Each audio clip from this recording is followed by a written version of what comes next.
Xiếm mình đừng khó tế tại hạt ấy nơi tai bằng hai rút hiệp can cặp lượt thực đầy khmái tiền khẩu cho bán xâm nấy robot porot khmái mà nét ban để dạy thá xiếm mình đừng khuôn bật khẩu nụ tế tại hạt ấy ban chỉ xiếm nơi tai bằng hai rút hiệp can cặp thực đấy nơi lượt đây robot khmái tiền khẩu cho bán bẹp nắng cứ miền mua hai chấm luôn bay thòng thòngទីមួយបង្ហាញទៅប្រជាជនរបស់ខ្លួនថា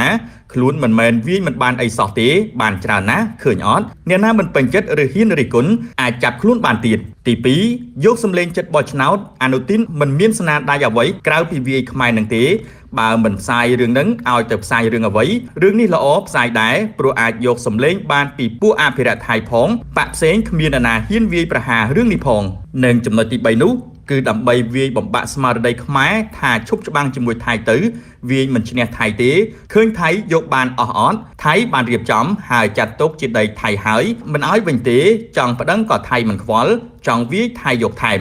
ឃើញគេចំណេញប៉ុណ្ណានៅលើរឿងនេះអត់ថៃគ្រាន់តែទិញពេលវេលាឲ្យបោះឆ្នោតហើយសិនប៉ុណ្ណោះថៃគ្មានមាត់ធំទៅលេបដីប៉ុណ្ណឹងរួចនោះទេម្យ៉ាងក៏ខ្មែរកំពុងតែចាត់ការយកមកវិញផងដែរឃើញខ្មែរមួយចំនួនជួយផ្សាយថៃរឿងនេះចំណេញអីដែរក្នុងពេលវេលាមិនច្បាស់លាស់រឿងខ្លះគេមិនផ្សាយមិនមែនលាក់ព័ត៌មានទេតែត្រូវការឲ្យស្ងាត់តែមិនស្ងៀមទើបដោះស្រាយមានប្រសិទ្ធភាព